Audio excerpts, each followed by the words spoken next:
Kabuya aza na mesure ya kotia kimia na militi oyo te kaka chef de l'État na pouvoir nzamba apesie pe mayele akopesa me raisonnement ya bien atia kimia awa na militi oyo Kabuya akoya kotia kimia te akokoka te. Président Jean-Marc a continué mosala na ye état que président ayi ya parti wana eza ba problème interne ya kati ya parti biso moko na kati ya parti obongisa yango. Jean-Marc Kabundi aleki Chibalate aleki Mubake kutu Mubake aleki batwana nyonso na parole mais parole ya Mubake atambisi na mai akoyoka yango lisusu te parole na eza vaine parce que azana kati ya machine te. Jean-Marc amikosa te atikala na kati ya parti toko soutenir ye na minute oyo tolingi lisusu makambo ya kokende lisusu na Assemblée nationale te parce que bakolia lisusu président Bongo. Na repesaka conseil na bandeko ba collègue ba combattant tous à la calme parti ça ya biso pouvoir ça ya biso batu mususu bazolinga moye bazoluka bakwesa biso po ba renverser biso na 2023 tous à la unité tous à la bomoko tous à la soudé bato basana ba palais ba sympathisants souci le manque d'ara goli bumo nzala o boy mais ba ota ataka makambo eleka na pouvoir o eleka liboso na 18 ans basali bato baleka baotala yango te mais baotala kaka 4 ans ou 3 ans ou 4 ans to kende mais avec Fati Beto makambo su ekozala dans les bons sikoto le lagati wapi pasi na biso kosila nini tala combattant soko tali ba combattant bango neso ba konda combattant moko tazali bien azate yango to moni yango mawatro.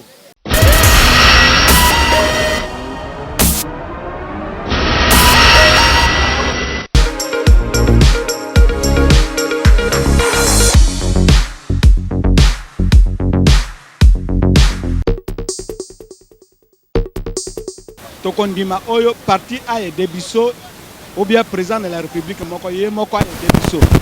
na tango oyo tolingi lisusu kozonga na makambo oyo elitali ke boye tolingi ba ennemi ba profiter na likambo oyo Jean-Marc asali erreur politique soki toko sanctionner na kati ya parti azo mérité akozala sanctionner so wana ezala Jean-Marc te soki lobby que Jean-Marc alongwa akolongwa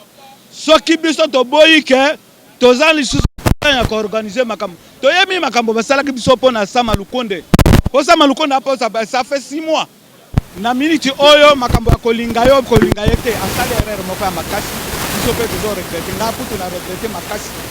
souci ata na ba réseaux sociaux tozali sol un message ya kopesa te mais na minute oyo tozana na temps ya kokendela ba élection oyo ya vice président na assemblée et kozwa biso temps tokende kaka na élection tozozela ça nous reste un peu de temps tozana temps sur kopesa député mususu pour la président assemblée te démocratie ndenge tozaboye et ya bato ba raisonnaka bien ba mususu sentiment musu akoli alar na ye aye ko sala ngo na sentiment démocratie ba gera kango kaka ndenge wana masasi so ba beti za ordre public so za perturber il faut ba imposer yango. Kabuya aza na mesure ya kotia kimia na militi oyo te kaka chef de l'État na pouvoir nzamba apesie pe mayele akopesa me raisonnement ya bien atia kimia awa na minute oyo Kabuya akoya kotia kimia te akokoka te. Président Jean-Marc a continué mosala na ye état que président ayi ya parti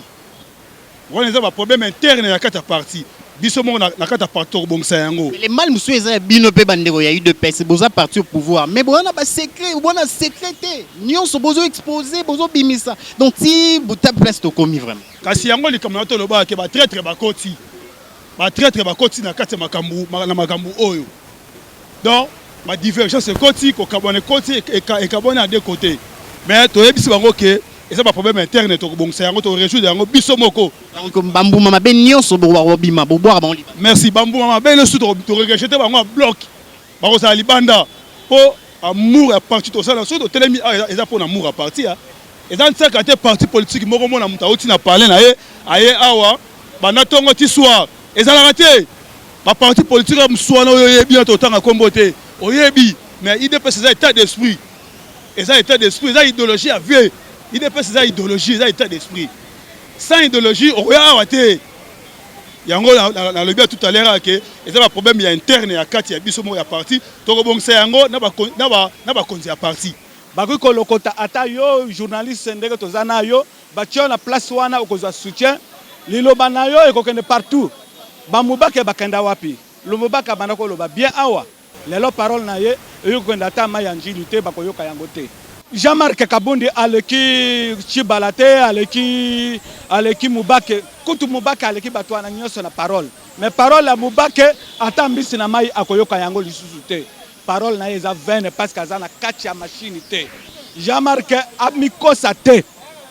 atikala na kati ya parti toko soutenir ye na minute oyo tolingi lisusu makambo ya kokende lisusu na Assemblée nationale te parce que bakolia lisusu président Bongo ba de somme sozo ka to comprendre yango te olali bozo ronfler na tongo la muki boye oyoki de somme sekwei na repesa conseil na bandeko ba collègue ba combattant to za la calme parti ça ya biso pouvoir ça ya biso batu mususu bazolunga mwa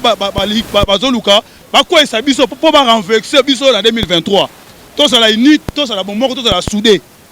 et là on a repesa na s'adresser na ba collègue ba combattant ba sali awa to ça la calme ba biloko to zo mona eza mpepe koleka banguna basali bangi ba profiter na kati na biso bangi ba cha divergence na kati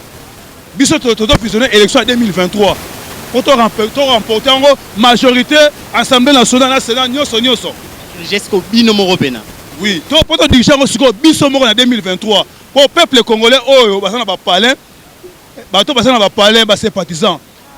souci le manque d'argent goli bumu nzala o boy mais bato ataka makambo eleka na pouvoir o eleka liboso na 18 ans basali bato baleka bato la yango te mais bato la 4 ans ou 3 ans ou 4 ans to okende mais avec Fati Beto makambo su ekozala dans les bons bon likambo ezopesanga kanda eza makambo ebele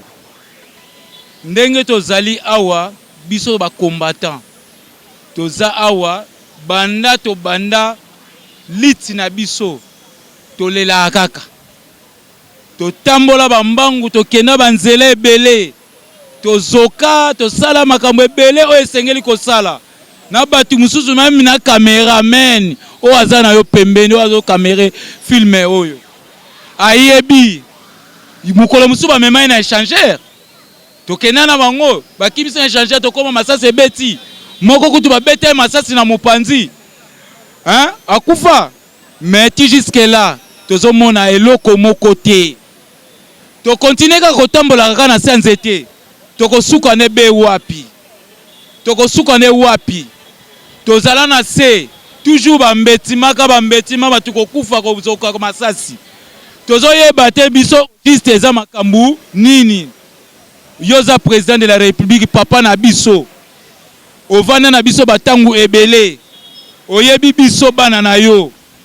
na tangu batu mususu bazozoka bazokufa bazotumba bango ozomona na mukola lelo tala kombata zonyokama kombata na sanzete kombata musala ezate baku de balle ezobeta na permanence yo papa ozali wapi na makambo ezoleka a ozali wapi tokanisi totikali na papa moko Jean-Marc Kabundi akoki kokitisa température ba congolais ba combattant mais aza inconscient azoyeba oyo azosala te poso azoyeba oyo azosala yete mutu akokoloba biloko ya ndenge wana akokoloba biloko ya ndenge wana te akosala pe babetisa ndenge wana te yakomi papa kwado abanda kobamba botobolaka bapina batu na nzela musala biso bakombata totindilaka ye na parlement yango wana tozali na pasi mingi pasi wana si tolembi yango biso toza na posa Kongo ekene liboso Kongo tomona makambo ya kitoko kombata asepela kombata oyo azokaki ase retrouver tala kombata yeyo bakomi bawewa ese bakombata batanga bazate kombata tanga ya wewa azate bazali est-ce si bomeka kombata moko meme ya wewa ata kombata moko boya sala place Italie asali buzoba bomeka ka bango te sikoto lelaka ti wapi pasi na biso kosila nini tala kombata soko tali ba kombata bango neso bakonda kombata moko tazali bien azate yango tomoni yango mawa trop. Abonnez-vous sur notre chaîne, cliquez sur la cloche de notification pour ne rien rater de nos publications.